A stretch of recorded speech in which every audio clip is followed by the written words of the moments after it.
2 বছর পর বাবার বাড়িতে ফিরে এসে আমি একদম কল্পনাও করতে পারিনি যে এমন কিছু ঘটবে। মায়ের অনুপস্থিতিতে আমরা 2 বোনই ছিলাম বাড়িতে। বাবা প্রতিদিন রাতে মদ্যপ অবস্থায় ফিরে আসতেন এবং ছোট বোনকে তার ঘরে নিয়ে যেতেন। এতদিন পর যখন আমি বাড়ি এলাম তখন বাবার আচরণে কিছুটা পরিবর্তন দেখলাম। তিনি মদ খেয়ে আমাকে তার ঘরে নিয়ে যাওয়ার চেষ্টা করছিলেন, আর আমি কিছুই বুঝতে পারছিলাম না আসলে কি হচ্ছে। তিনি কোনো কথা না বলেই আমাকে তার ঘরে নিয়ে। বন্ধুরা, আজকের গল্পটা অনেক বেশি স্পেশাল, তাই সবাই রেডি থাকো। দয়া করে গল্পগুলো ভালো লাগলে ভিডিওটি লাইক, শেয়ার এবং চ্যানেলটি সাবস্ক্রাইব করো প্লিজ। আমি প্রিয়া, 2 বছরের দাম্পত্য জীবনের পর বাবার বাড়িতে এসেছি। আসার পেছনে বিশেষ কোনো কারণ ছিল না। দীর্ঘদিন পর স্বামীও বলল যে বাবার বাড়ির খবর নেওয়া উচিত। তবে এতদিন না আসার মূল কারণ ছিল বাবার মদ্যপানের অভ্যাস। কিছুদিন আগে বাবার ফোন পেয়ে এই সিদ্ধান্ত নিলাম। বাবা বললেন তিনি মদ ছেড়ে দিয়েছেন। তার মলিন মুখ দেখে এবং ছোট বোন তানিয়ার সাথে দেখা করার ইচ্ছা হলো। তানিয়া আগে হোস্টেলে ছিল, এখন একাদশ শ্রেণীতে পড়ে এবং মাত্র 2-3 মাস হলো বাড়ি ফিরেছে। বাড়িতে এসে বাবা আমাকে জড়িয়ে ধরলেন, যেন একটু বেশি স্নেহ দেখাচ্ছিলেন। তানিয়া দেখা করতে এলো, তবে তার মুখে কিছুটা অস্বস্তি ছিল। তানিয়া বাবাকে পানি দিতেও ভয় পাচ্ছিল, যা দেখে আমি বিস্মিত হলাম। জানি না সে কবে থেকে এতটা ভয় পেতে শুরু করেছে। বিশেষ করে বাবা তো এখন মদও ছেড়ে দিয়েছেন। সেদিন দাদু, বাবার বন্ধুর বাবা, আমাদের বাড়িতে এসেছিলেন। তাদের পরিবার আমাদের খুব ঘনিষ্ঠ। বাবার বন্ধু মারা যাওয়ার পর দাদু নিয়মিত আসতেন।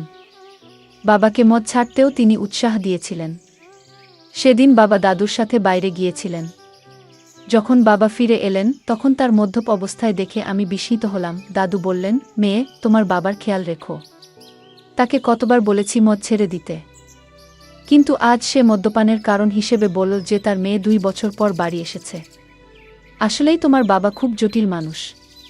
আমি যখন বাবাকে তার ঘরে পৌঁছে দিতে যাচ্ছিলাম তখন তিনি আমাকে এমনভাবে ধরে রাখলেন যেন আমি তার স্ত্রী।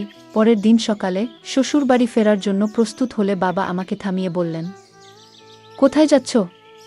এসেছ তো মাত্র 1 দিন হয়েছে। আমি জবাব দিলাম, আপনি যদি মদ না ছাড়েন তাহলে আমি আর এখানে থাকব না। তানিয়াকেও নিয়ে যাচ্ছি। আমার কথায় বাবা বিচলিত হয়ে পড়লেন। তানিয়া বাবার সৎ মেয়ে হলেও তিনি তাকে নিজের মেয়ের মতোই দেখেছেন।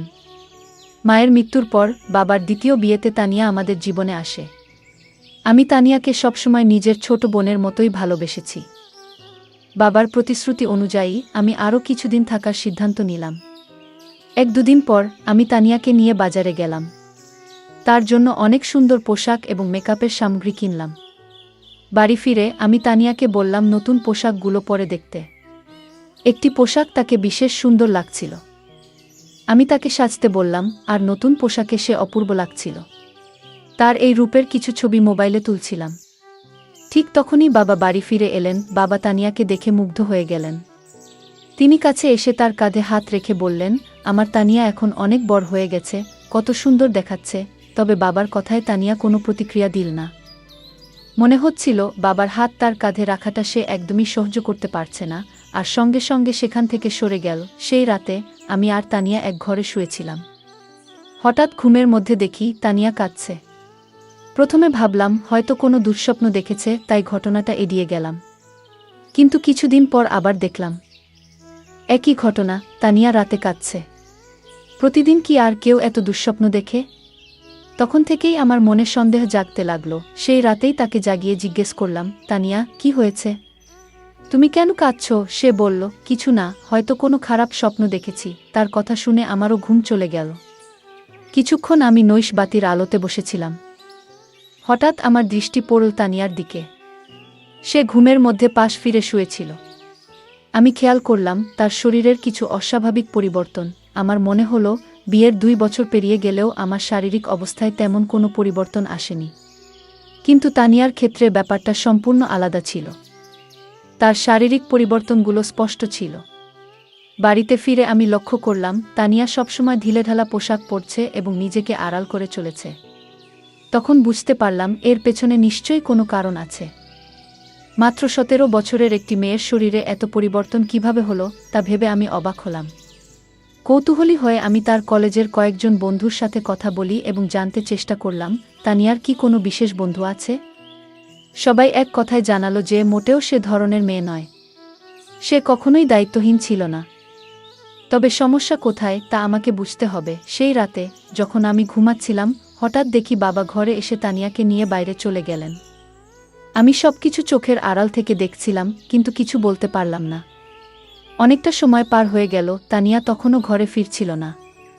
অবশেষে যখন সে ফিরে এলো, আমি খেয়াল করলাম তার হাঁটা স্বাভাবিক নয়। সে বেশ অস্বস্তি নিয়ে চলাফেরা করছে। পরের দিন দুপুরে যখন তানিয়া বাইরে থেকে বাড়ি ফিরল, তখন আমি সরাসরি তাকে জিজ্ঞাসা করলাম, রাতে তুমি বাবার সাথে কোথায় গিয়েছিলে? সে বলল, বাবা ক্ষুধার্ত ছিলেন, তাই তাকে খাওয়াতে গিয়েছিলাম। তানিয়ার এই ব্যাখ্যা আমার ঠিক মনে হলো না। তখন আমি সরাসরি তাকে জিজ্ঞেস করলাম, তানিয়া, তুমি বাবাকে কেমন মনে করো? তিনি কি তোমাকে কোনোভাবে বিরক্ত করেন বা তোমার বয়সের তুলনায় বাসার ভারী কোনো কাজ করতে বলেন? তানিয়া দ্রুত বলল, না না, বাবা তো আমার খুব যত্ন নেন। তারপর সে নিজের ঘরে চলে গেল। আমার বাবা এখনও বেশ তরুণ দেখতে ছিলেন। তার বয়স এখনও 50ও পেরোয়নি। আমি দেখেছি তিনি সকালে নিয়মিত ব্যায়াম করেন এবং তানিয়াকেও সঙ্গে ডেকে নেন, কিন্তু তাদের মধ্যে কি চলছে তা আমি বুঝতে পারছিলাম না। একদিন হঠাৎ আমার ননদ ফোন করলেন। তিনি তানিয়ার জন্য একটি সম্পর্কের প্রস্তাব নিয়ে কথা বললেন। আমি তাকে জানালাম যে তানিয়া মাত্র 17 বছরের মেয়ে। তখন তিনি বললেন, প্রস্তাবটি খুব ভালো, ছেলে প্রতিষ্ঠিত। নন্দের কথায় আমি ছেলের পরিবারের সাথে যোগাযোগ করলাম এবং তাদের বাড়িতে আমন্ত্রণ জানালাম। যখন তারা তানিয়াকে দেখলেন, ছেলের মা বললেন, আপনার বোনের বয়স কি সত্যিই 17? দেখুন, এই মেয়ের শরীর এবং বয়সে বড় পার্থক্য রয়েছে। এমনকি ছেলের মা স্পষ্ট জানিয়ে দিলেন, কিন্তু ছেলের মা স্পষ্টভাবে বিয়ের প্রস্তাবটি ফিরিয়ে দিলেন, কারণ তাদের মনে হয়েছে তানিয়ার শারীরিক গঠন তার বয়সের তুলনায় অনেকটাই বেশি। আসলে আমাদের তেমন তাড়া ছিল না তার বিয়ের বিষয়ে। তবে নন্দের অনুরোধে আমি তাদের বাড়িতে ডেকেছিলাম। আমি এই দেখার ব্যবস্থা এমন এক সময় করেছিলাম যখন বাবা বাড়িতে ছিলেন না এবং আমি তাকে কিছু জানাইনি। কিন্তু যখন বাবা জানতে পারলেন, তিনি ভীষণ রেগে গেলেন এবং বললেন, তুমি কি পাগল হয়েছ? তানিয়া মাত্র 17 বছরের মেয়ে, আর তুমি তার জন্য এখনই প্রস্তাব আনছ? যদি এখানে থাকতে না পারো, তবে নিজের শ্বশুরবাড়িতে চলে যাও। বাবার এই প্রতিক্রিয়ায় আমি হতবাক হয়ে গেলাম, কারণ এটা তো কেবল সাধারণ একটি দেখাশোনা ছিল, বিয়ে ঠিক করিনি। বাবার তানিয়ার প্রতি অতিরিক্ত মনোযোগ আমাকে চিন্তিত করছিল। যদিও আমি সরাসরি কিছু সন্দেহ করিনি, তবে তাদের আচরণ আমাকে ক্রমশ সন্দেহজনক লাগতে শুরু করছিল। তানিয়াকে প্রায়ই বাবার পিছনে ঘুরতে দেখতাম। বাবা আমার সাথে এত রাগ করলেও আমি শ্বশুরবাড়ি যেতে চাচ্ছিলাম না। দাদাজি, যিনি আমাদের বাড়ি থেকে 2টি বাড়ি পড়ে থাকতেন, আমাদের মধ্যে এই সমস্যা লক্ষ্য করেছিলেন। তিনি বাবাকে বোঝানোর চেষ্টা করলেন, মেয়ের সাথে এমনভাবে কথা বলা উচিত নয়। কিন্তু বাবা কারো কথা শোনার মতো অবস্থায় ছিলেন না এবং রেগে নিজের ঘরে চলে গেলেন। তার পেছনেই তানিয়া এক গ্লাস পানি নিয়ে ঘরে ঢুকে গেল, যেন বাবার প্রতি তার অতিরিক্ত খেয়াল ছিল। দাদাজি আমাকে বললেন, প্রিয়া, যদি তোর বাবার এই আচরণ পছন্দ না হয়, তুই নিশ্চিন্তে শ্বশুরবাড়ি চলে যা। আমি এখানে দুজনেরই খেয়াল রাখব, কোনো চিন্তা করিস না। দাদাজি খুব দায়িত্বশীল মানুষ ছিলেন এবং সবসময় আমাদের বাড়ির খেয়াল রাখতেন। 2 দিন পর আমি শ্বশুরবাড়ি চলে গেলাম। সেখানে পৌঁছে দেখি আমার ননদ আগে থেকেই এসেছে। সে বলল, প্রিয়া, আমি তোকে শুধু একটা পরামর্শই দিয়েছিলাম। ওই পরিবার থেকে আমার কাছে ফোন এসেছিল। তারা বলেছে তোমার বোন সম্পর্কে আমাকে কিছু ভিন্ন কথা বলা হয়েছে। তিনি বললেন, মেয়েটি বিয়ের আগেই শরীরের অদ্ভুত পরিবর্তন করেছে। আমার শ্বশুরবাড়িতেও তানিয়ার শারীরিক পরিবর্তন নিয়ে কথা হচ্ছিল। এরপর ননদ আমাকে বললেন, প্রিয়া, রাগ করো না, তবে এখনও তোমার হাতে সময় আছে। তুমি এখনই ভালো কোনো পরিবারের সাথে তানিয়ার বিয়ের ব্যবস্থা করো, কারণ তার বয়স বাড়লে শরীরের পরিবর্তন আরও বেশি হবে। তখন তার জন্য উপযুক্ত পাত্র খুঁজে পাওয়া কঠিন হয়ে যাবে। নন্দের কথা সত্যিই ছিল। আমি তার কাছ থেকে আরও 4-5টি প্রস্তাবের যোগাযোগ নম্বর নিলাম এবং সরাসরি আমার বাবার বাড়িতে চলে গেলাম। সেখানে গিয়ে বাবাকে স্পষ্ট বললাম, আমি তানিয়ার জন্য সম্পর্ক দেখতে শুরু করেছি। বাবা এতে রেগে গেলেন, কিন্তু আমি তার রাগের পরোয়া করলাম না, কারণ আমি আমার বোনের ভবিষ্যৎ নিয়ে চিন্তিত ছিলাম। বাবা তর্ক করে বললেন, তানিয়ার বিয়ে হয়ে গেলেও আমি কিভাবে এই বাড়িতে একা থাকব? তোমার মা চলে যাওয়ার পর তানিয়া আমার জন্য মায়ের মতো হয়ে উঠেছে। বাবার কথা শুনে আমি কিছুটা বিরক্ত হয়ে বললাম, আপনার স্ত্রীর মতো বলতে চান? মানে সে খুব যত্নশীল। তিনি সঙ্গে সঙ্গে কথা ঠিক করে বললেন, মানে সে আমার খুব খেয়াল রাখে। তার বিয়ের পর আমার দেখাশোনা কে করবে? আমি বাবাকে বললাম, আপনার পেনশন তো আসে, আপনি একজন সেবিকা রাখতে পারেন যিনি 2-4 ঘন্টা আপনার যত্ন নেবেন। আসলে বাবাকে বোঝানোর প্রয়োজন ছিল না, কারণ তানিয়া সবসময় আমার কথা শুনত। আমার দেখা 4-5টি সম্পর্কের মধ্যে একটি পরিবার তানিয়াকে পছন্দ করেছিল। সেই পরিবার আমাদের শহরেই ছিল এবং ছেলেটি একটি বড় কোম্পানিতে চাকরি করত। তানিয়ার 18 বছর হতে এখনও 8 মাস বাকি ছিল, তবে আমি কাউকে কিছু না জানিয়ে সেই সম্পর্কটি ঠিক করে দিলাম এবং দ্রুত তার বিয়ে দিয়ে দিলাম। তানিয়ার বিয়ে হয়ে যাওয়ায় আমি আবার নিজের মনে শান্তি পেলাম। হ্যাঁ, কিন্তু আমি যেমনটা ভেবেছিলাম তেমন কিছুই হয়নি। বিয়ের প্রথম রাতের পরেই দ্বিতীয় দিনেই তানিয়া বাড়ি ফিরে এসেছিল। তার স্বামী রাগ করে তাকে বাড়িতে রেখে চলে গিয়েছিল, আর তানিয়াও কাঁদছিল। আমি তাকে জিজ্ঞাসা করলাম, তানিয়া, মাত্র একদিনেই এমন কি ঘটল শ্বশুরবাড়িতে যে তোমার স্বামী এত রেগে গিয়ে তোমাকে এখানে রেখে দিল? তখন সে বলল, আমি ওর সাথে থাকতে পারবো না। তানিয়া সঠিকভাবে কিছু বলতে চাইছিল না, তাই আমি তার স্বামীকে ফোন করলাম এবং জিজ্ঞেস করলাম কেন সে তানিয়াকে তার বাপের বাড়িতে রেখে দিল। তখন তার স্বামী বলল, তোমার তানিয়া প্রথম রাতেই কিছু অশোভন কথা বলেছে। যখন আমি তার কাছে গিয়েছিলাম সে বলল, আমি তোমার সাথে মানিয়ে নিতে পারবো না, আমি শুধুমাত্র আমার বাবার সাথে অভ্যস্ত। মাত্র 7 বছরের একটি মেয়ে এমন কিছু বলবে, তা শুনে আমার কাছে অদ্ভুত লেগেছে। এছাড়াও আমরা জেনেছি যে তানিয়া গত কয়েক মাস ধরে তার বাবার সাথে একা বাস করছে। কিন্তু ব্যাপারটা এখানেই শেষ নয়। সে তার আসল বাবা নন। তুমি যেটা ভালো মনে করো সেটা করো, কিন্তু আমি তাকে আমার বাড়িতে ফিরিয়ে নিতে পারবো না। তানিয়া কেন এমন পাগলামি করল কিছুই বুঝতে পারছিলাম না। নিজের মেয়েকে বিয়ের দ্বিতীয় দিনেই বাড়িতে ফিরে আসতে দেখে আশ্চর্যজনকভাবে তার বাবা একটুও চিন্তিত ছিলেন না, বরং তিনি অনেক খুশি ছিলেন। গত কয়েকদিন ধরে তিনি রাতে তানিয়াকে তার ঘরে ডাকতেন এবং বসাতেন। কিছুদিন পর আমার সামনেই তিনি তানিয়ার জন্য কিছু পোশাক কিনেছিলেন, যা তার দেহের মাপে যথেষ্ট ছোট ছিল। তখন তানিয়া সেই পোশাকগুলো পরেনি, কিন্তু রবিবার আমি যখন আমার বান্ধবীর বাড়ি গিয়েছিলাম সেখান থেকে ফিরে এসে আমি দেখলাম যে তানিয়া সেই ছোট পোশাক পরে বাড়ির মধ্যে ঘুরে বেড়াচ্ছে। আমার চোখ অবাক হয়ে গিয়েছিল, কারণ সে তার বাবার সামনে ছোট পোশাক পরে হাঁটছিল। বাবা যেভাবে তাকে দেখছিলেন সেটা দেখে আমি সাথে সাথেই তানিয়ার হাত ধরে তাকে আমার ঘরে নিয়ে গেলাম এবং বললাম, তানিয়া, এখন তুমি আর ছোট নেই, একবার নিজেকে আয়নায় দেখো। বাবার সামনে এমন ছোট পোশাক পরে ঘুরে বেড়ানো ঠিক নয়। তানিয়া আমার কথাগুলো শান্তভাবে শুনল, কিন্তু কোনো উত্তর দিল না। সেদিন রাতে আমি ঘুমাচ্ছিলাম, তখন হঠাৎ আমার মনে হলো যেন কেউ আমাকে ধাক্কা দিয়েছে। ঘুম ভেঙে দেখি পাশে তানিয়া নেই। আমি তাকিয়ে দেখলাম সে ঘর থেকে বাইরে যাচ্ছিল। আমি তার পেছনে পেছনে গেলাম এবং দেখলাম সে বাবার ঘরের সামনে দাঁড়িয়ে আছে। আমি পেছন থেকে ডাকলাম, তানিয়া, এত রাতে কোথায় যাচ্ছ? কিন্তু সে আমার কথার কোনো উত্তর দিল না, এমনকি আমার দিকে তাকালো না। আমি তার সামনে এসে দাঁড়ালাম এবং তখন বুঝলাম তানিয়া আসলে ঘুমের মধ্যে হাঁটছিল। পরের দিন সকালে আমি তাকে জিজ্ঞেস করলাম, তানিয়া, তোমার কি ঘুমের মধ্যে হাঁটার সমস্যা আছে? সে বলল, আমারও ঠিক জানা নেই, আমি রাতে ঘুমের মধ্যে হাঁটি, কিন্তু কিছুই মনে থাকে না। আমরা যখন কথা বলছিলাম তখন আমার স্বামীর ফোন এলো। তিনি কয়েকদিনের মধ্যে আমাকে নিয়ে যেতে আসবেন বলে জানালেন। তানিয়া এই কথোপকথন শুনে আমাকে যেতে দিতে একদম রাজি ছিল না। ঠিক সেই মুহূর্তে দাদু সেখানে এসে হাজির হলেন। 7 বছর বয়স হলেও দাদু এখনও বেশ শক্তিশালী ছিলেন। আমাদের কথাবার্তা অনেকেই শুনছিল। দাদু তানিয়াকে বললেন, তুমি শ্বশুরবাড়িতে থাকতে চাও না, কিন্তু তোমার বড় বোন তোমার মতো নয়, তার অনেক দায়িত্ব আছে। বাপের বাড়ি মেয়েদের জন্য অল্প সময়ের জায়গা, তাকে তার দায়িত্ব পালন করতে হবে, তাকে বাধা দিও না। দাদু তানিয়ার কাঁধে হাত রেখে কথা বলছিলেন, কিন্তু হঠাৎ তানিয়া দাদুর হাত ঝেড়ে ফেল এবং বলল, আমাকে অযথা উপদেশ দেবেন না, সে আমার বোন, তার সাথে কি কথা বলতে হবে সেটা আমি নিজেই দেখে নেব। আপনি নিজের বিশ্বাসটা দেখুন। তানিয়ার এমন অদ্ভুত আচরণ আমারও ভালো লাগেনি। কয়েকদিন পর আমার স্বামী আমাকে নিতে আমার বাপের বাড়িতে এলো।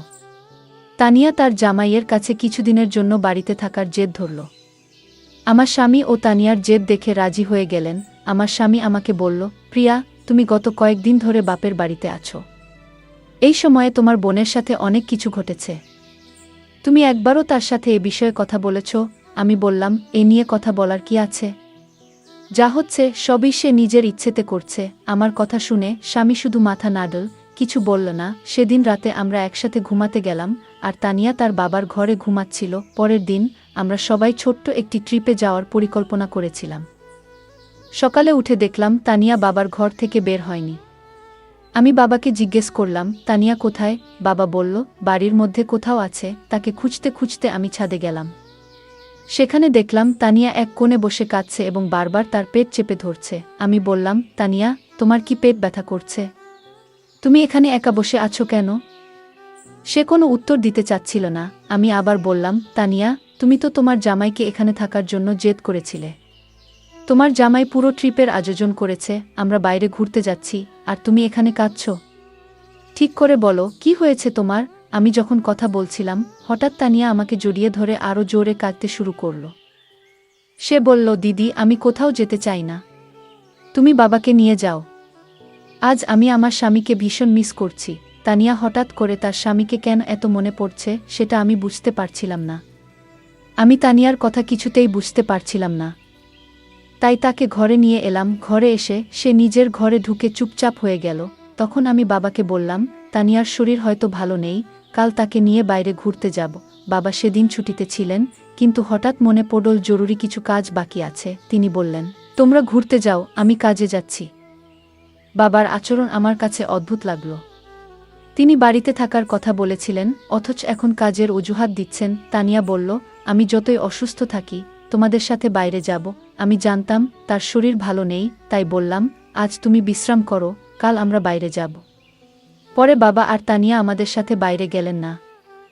কিন্তু আমি আর আমার স্বামী ঘোরার পরিকল্পনা বাতিল না করেই বেরিয়ে পড়লাম। সন্ধ্যায় তানিয়া স্বামীকে নিয়ে বাড়ি ফিরে দেখি, তানিয়ার ঘর থেকে কিছু অদ্ভুত আওয়াজ আসছে। তার সেই আওয়াজ শুনে আমরা ভীষণ ভয় পেয়ে গেলাম। আমরা দৌড়ে তার ঘরের কাছে গেলাম, কিন্তু ঘরের দরজা ভেতর থেকে বন্ধ ছিল। আমার স্বামী দরজাটা ভেঙে ফেল। আর ভেতরে যা দেখলাম তা দেখে আমরা যা দেখলাম তাতে আমরা গভীরভাবে বিচলিত হয়ে পড়েছিলাম। আমার 17 বছরের বোন তানিয়া এমন একজন বৃদ্ধের সাথে ছিল, যার আচরণ একেবারেই অনুচিত ও অপ্রত্যাশিত ছিল। সেই দৃশ্য দেখে আমার স্বামী প্রচণ্ড রেগে গিয়ে সরাসরি সেই ব্যক্তির দিকে এগিয়ে যায় এবং তাকে জিজ্ঞাসা করতে শুরু করে। যখন আমরা বাড়ি থেকে বাইরে ছিলাম, তখন শুধু বাবা আর তানিয়া ছিল ঘরে। কিন্তু যেটা ঘটছিল তার কেন্দ্রে ছিল এক প্রবীণ ব্যক্তি, যিনি প্রায় 60 বছরের। আমি বাবার ঘরে গিয়ে দেখি তিনি সম্পূর্ণভাবে অচেতন অবস্থায় পড়ে আছেন। ঠিক সেই মুহূর্তে তানিয়া আমার কাছে ছুটে এসে জড়িয়ে ধরে। আমি তাকে শান্ত করে জিজ্ঞেস করলাম, তানিয়া, আসলে কি ঘটছে? এই ব্যক্তি কি তোমার সাথে এর আগেও এমন কিছু করেছে? তানিয়া চোখ মুছতে মুছতে বলল, হ্যাঁ দিদি, দাদু অনেকবার আমার প্রতি অন্যায় আচরণ করেছে। এমনকি গতকাল রাতেও তার আচরণ খুবই খারাপ ছিল। দাদু বাবাকে কিছু টাকা ঋণ দিয়েছিলেন, কারণ বাবার বাজে অভ্যাসের জন্য আমাদের বাড়িটা প্রায় বিক্রি হওয়ার পথে ছিল। তখন দাদু আমাদের সাহায্য করেছিলেন। বাবা সেই ঋণ শোধ করতে না পারলে হয়তো আইনগত সমস্যায় পড়ে যেতেন। সে সময় আমি ভেবেছিলাম দাদু একজন ভালো মানুষ, কিন্তু পরে বুঝতে পারলাম তার আসল চেহারা অন্যরকম। দাদু প্রায়ই বাড়িতে এসে বাবার সাথে মদ খেতেন, আর বাবা ঘুমিয়ে পড়লে আমাকে অত্যাচার করতেন। গতকালও একইভাবে আমাকে হুমকি দিয়ে বললেন, কাউকে বললে বাবাকে জেলে পাঠাবো। এতদিন এসব সহ্য করেছি, কিন্তু তোমাকে বলতে পারিনি। তুমি আমাকে সবসময় ভুল বুঝেছ, কখনো পাশে দাঁড়াওনি। বাবাকেও কিছু বলতে পারিনি, কারণ তিনি বারবার মদের মধ্যে ডুবে যেতেন। বাবাও সবসময় আমার সাথে রাগ করতেন, আর আমি কিছুই করতে পারতাম না। বিয়ের পরও সেই বৃদ্ধ লোকটার কথা মনে পড়ত, যা আমাকে কষ্ট দিত। এজন্য রাতে ঘুমের মধ্যে অজান্তেই কিছু বলতাম, কখনো বাবার নামও বেরিয়ে আসত। আমার স্বামীও আমাকে বুঝতে পারেননি। বিয়ের 2 দিন পরেই আমাকে বাপের বাড়ি রেখে চলে যান। তানিয়ার কথা শুনে আমার চোখে জল এলো। তার স্বামী ও দুলাভাইও কাঁদছিলেন। আমি তাকে না বুঝেই সবসময় রাগ দেখিয়েছি, বড় বোন হিসেবে আমার দায়িত্ব পালন করিনি। আমি তানিয়ার কাছে ক্ষমা চাইলাম। বাবা যখন সব জানলেন, তখন নিজেকে দোষী ভাবতে লাগলেন। মদের নেশায় তিনি আমাদের পরিবারকে বিপদে ফেলেছিলেন। আমি তানিয়াকে কিছুদিন নিজের কাছে রাখলাম। তার মানসিক অবস্থার উন্নতি হল। 8 বছর বয়সে তার স্বামী আবার তাকে বাড়ি নিয়ে গেল। অতীত মেনে নিলেও তানিয়ার সহ্য করা কষ্টের পূরণ আমাদের কারো পক্ষে সম্ভব ছিল না। আমরা সেই বৃদ্ধ লোকটাকে পুলিশের হাতে তুলে দিলাম এবং সে শাস্তি পেল, যা তার প্রাপ্ত ছিল। বন্ধুরা, বাচ্চাদের যত্ন ও ভালোবাসা গুরুত্বপূর্ণ। পরিবারের সবাই মিলে নিয়মিত কথা বলা ও নজর রাখা উচিত, যাতে তারা সুখী থাকে এবং কোনো চাপের মধ্যে না থাকে। গল্পটা কেমন লাগলো জানাতে ভুলবে না। আরও মজার মজার রোমান্টিক গল্প শুনতে চাইলে ভিডিওটি লাইক, শেয়ার এবং চ্যানেলটি সাবস্ক্রাইব করতে এবং বেল আইকনটি ক্লিক করতে ভুলবে না। ধন্যবাদ।